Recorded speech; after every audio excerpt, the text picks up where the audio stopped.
अशोक यांनी श्रीधरविषयी सांगितलेलंच आहे.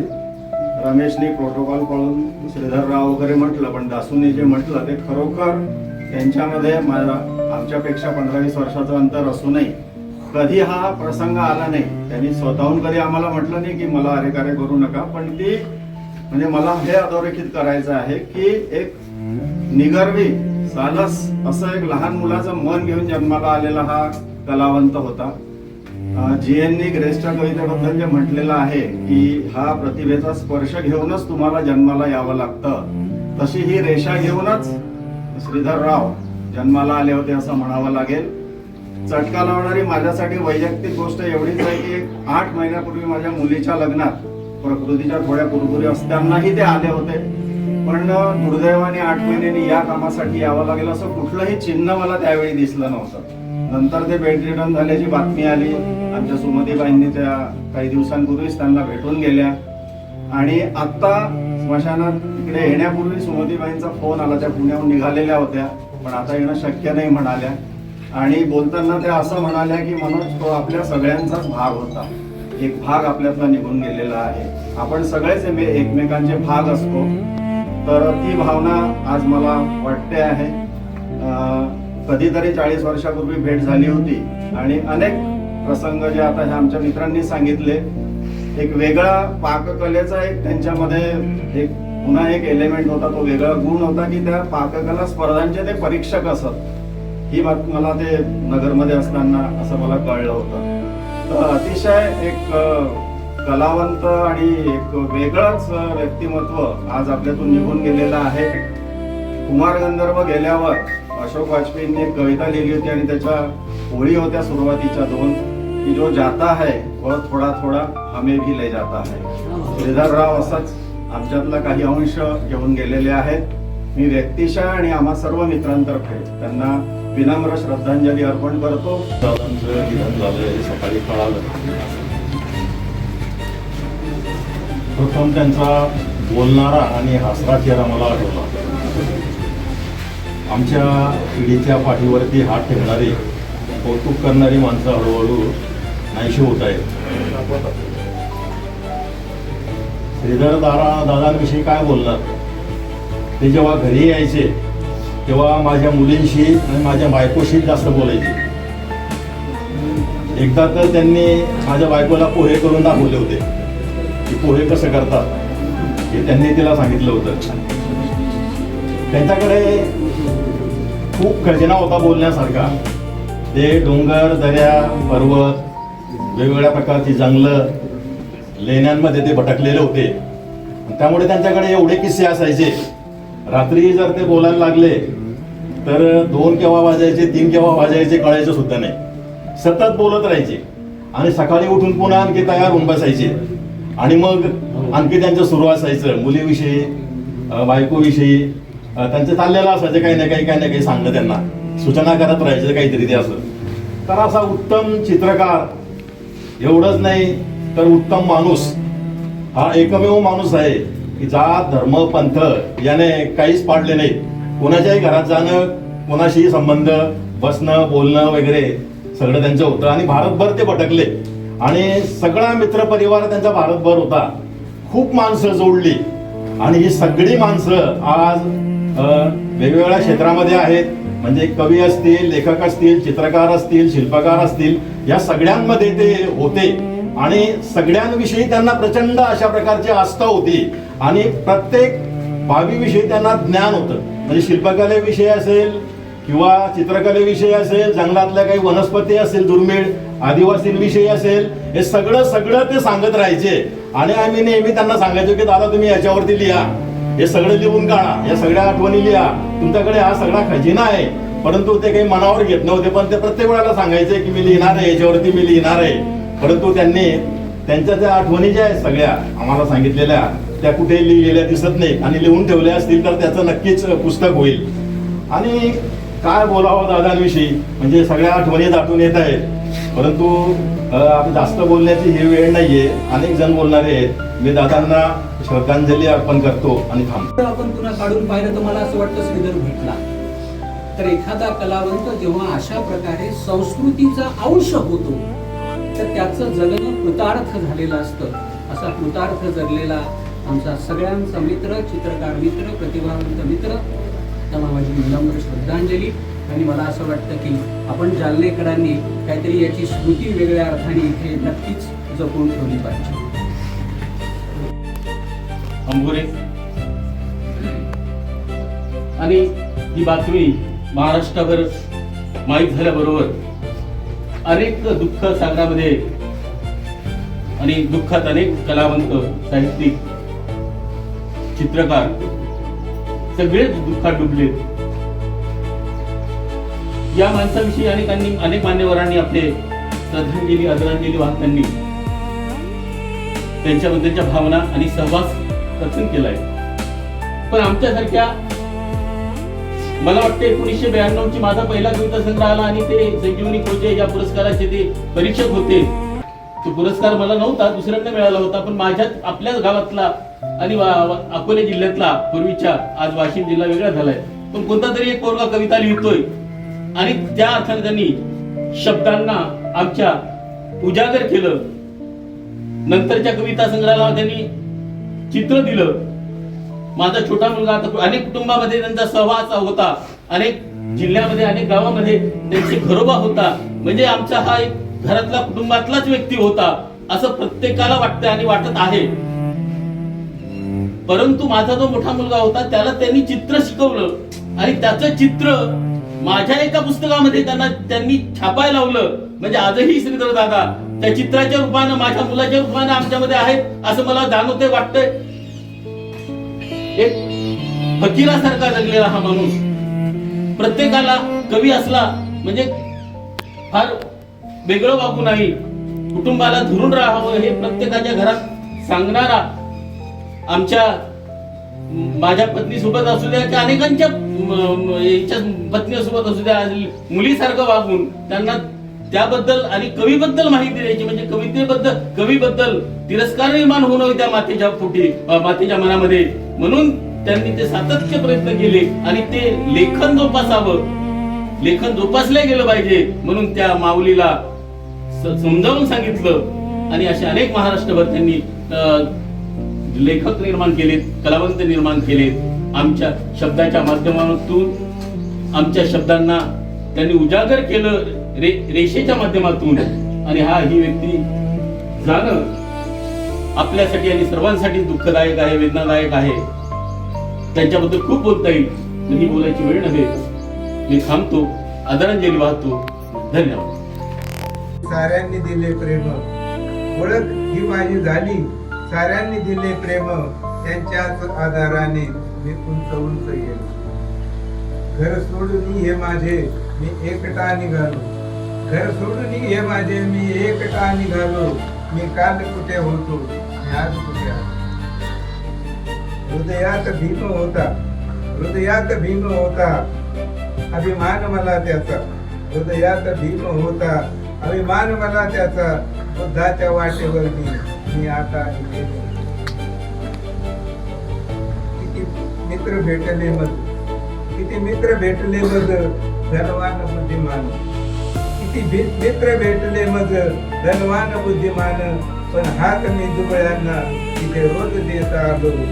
देशाने माणसांना रोजीच रोज गेलो. नाही कधी कळाली स्वार्थाची मला भाषा, नाही कधी कळाली स्वार्थाची मला भाषा. बनूनी अजात शत्रू मी राजा समान जगलो. रेषांनी माणसांना रोजीच रोज गेलो. नाही कुणाचा राग, आता नाही कुणाचा राग, नाही कशाची खंत. जीवन हे माझे संत, त्याच्याशी एक झालो. जीवन हे माझे संत, त्याच्याशी एक झालो. रेषांना माणसांना रोजीच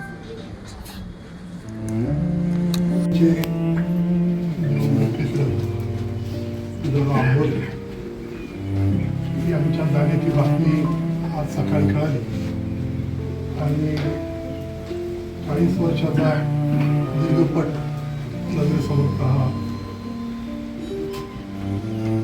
श्रीधरराव या ठिकाणी आपण खूप मोजके लोक त्यांना निरोप देण्यासाठी जमलेलो असलो तरी संपूर्ण महाराष्ट्रातून ची एक प्रेमाची लहर कलाक्षेत्रामध्ये पसरलेली आहे. या सगळ्या लोकांचं मन आज या जालन्याच्या स्मशानभूमीत लागलं. बऱ्याच अडचणींमुळे सगळ्यांना पोचणं शक्य नसतं, परंतु अनेकांच्या भावना आज ह्याच आहेत की श्रीधरराव गेलेत आणि आपण जालन्यात असायला हवं होतं. खरं म्हणजे त्यांची रेषा, त्यांच्या रेषेनंच सगळ्या महाराष्ट्राला आधी आपल्याकडे खेचून घेतलं आणि एकदा त्यांच्याकडे खेचल्या गेल्यानंतर त्या माणसानं मग त्या सगळ्या तो त्यांच्याजवळ गेला त्याला आपल्यात ओढून घेतलं. नुसतं त्यालाच नाही, आता सगळ्यांनी सांगितलं की ते ज्याच्याशी बोलले त्याचे झाले आणि त्या माणसाच्या प्रेमात पडावं, श्रीधररावांच्या प्रेमात पडावं असं त्यांचं एकंदर व्यक्तिमत्व होतं. आपण एक बोलण्याची पद्धत म्हणून बोलत असतो. एखादी व्यक्ती निघून गेल्यानंतर त्या क्षेत्रामध्ये खूप मोठी पोकळी निर्माण झाली, परंतु असा कलावंत जातो तेव्हा खरोखरच पोकळी निर्माण झालेलीच असते. कारण तो आपल्यासोबत त्याची रेषा घेऊन जातो, त्याचे रंग घेऊन जातो, त्याचा कागद घेऊन जातो, त्या कागदावर उतरवायचं राहिलेलं भावविश्व घेऊन जातो आणि त्यामुळं ती पोकळी ही सतत जाणवत असते. जी रेषा, ज्या रेषेनं संपूर्ण महाराष्ट्राला इतके वर्ष फिरवून ठेवलं, ती रेषा आता कागदावर उमटणार नाही याचं दुःख हे खूप मोठं आहे. आणि मला असं वाटतं की व्यक्तीच्या जाण्यामुळं ही जी हानी होत असते कलाविश्वाची, ती या अर्थानं मोठी असते.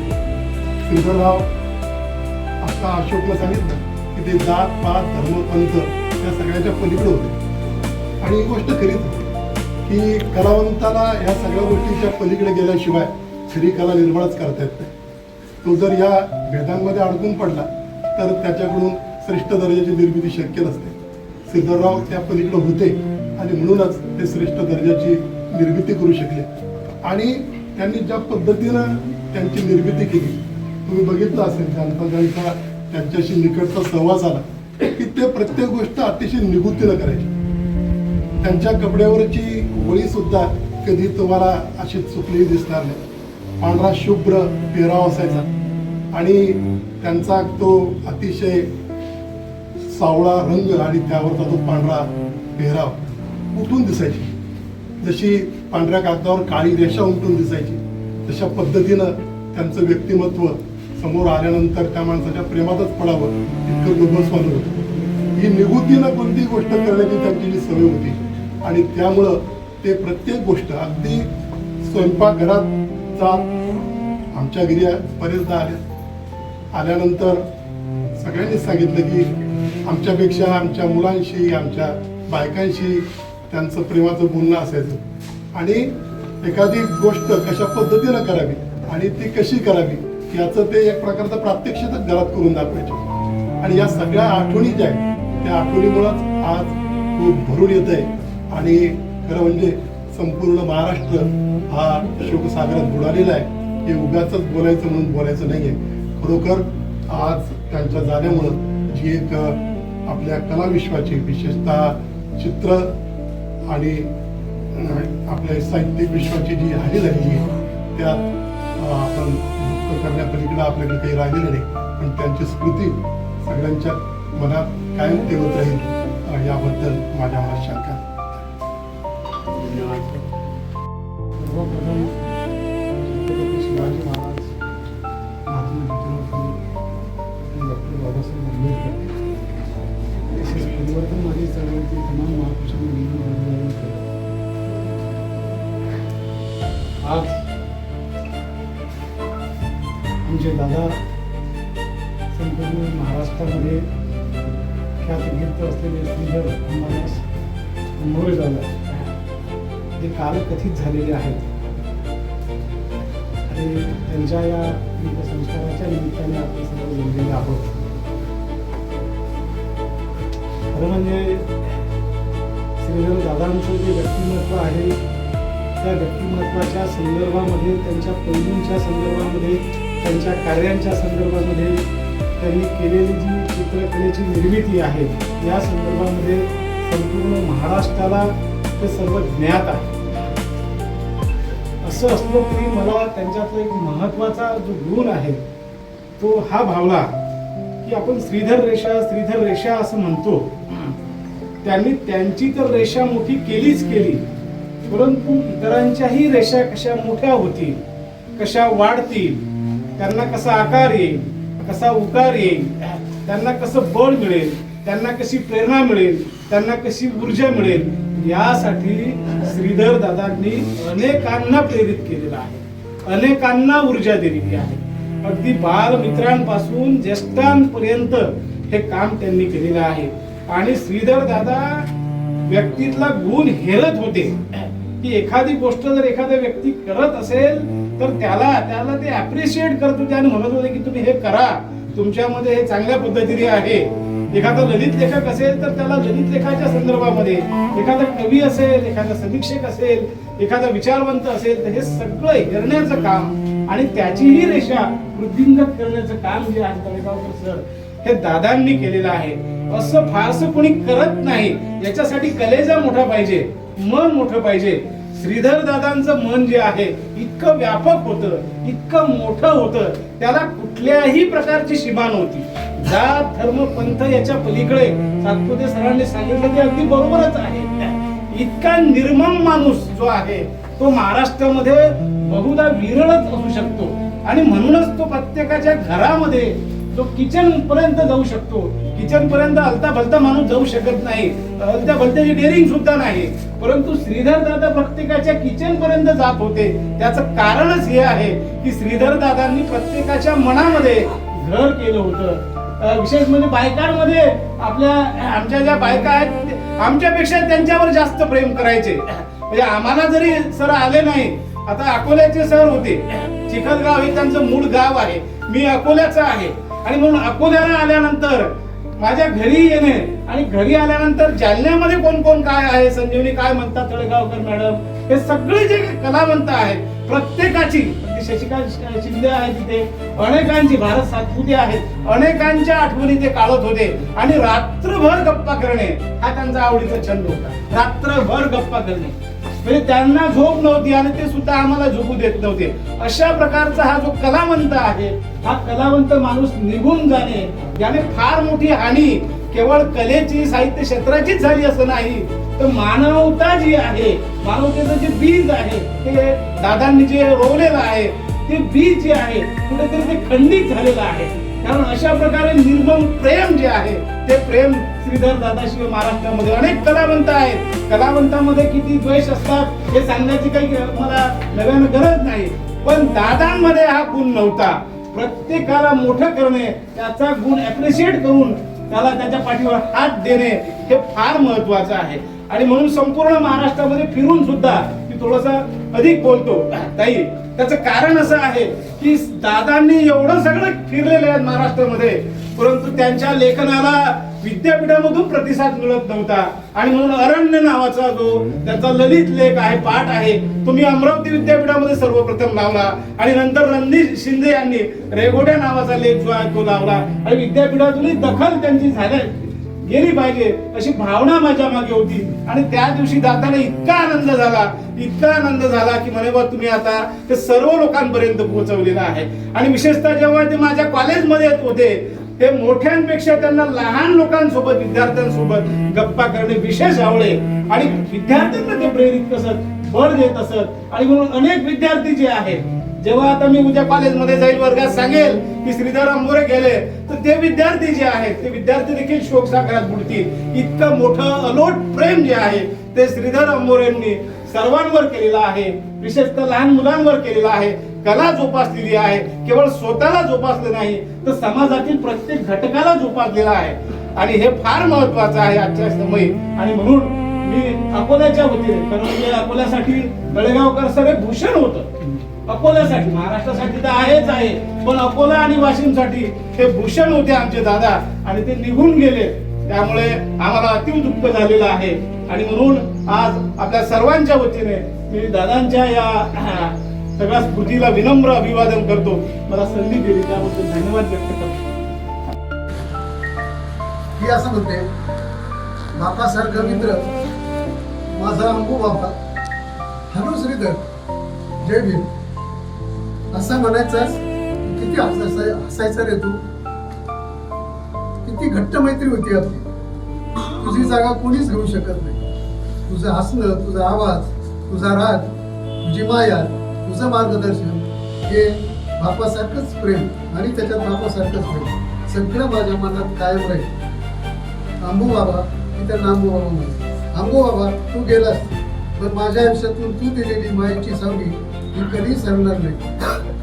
आज तुला निरोप देताना डोळ्यात पाणी आहे, मनात असंख्य आठवणी आहे आणि ओठावर फक्त एकच नाव आहे, जय भीम श्रीधर.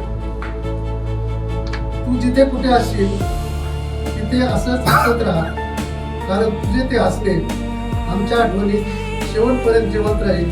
माझ्या बापासारखा मित्रा तुला भावपूर्ण श्रद्धांजली. व्यक्ती काय हे कळलं.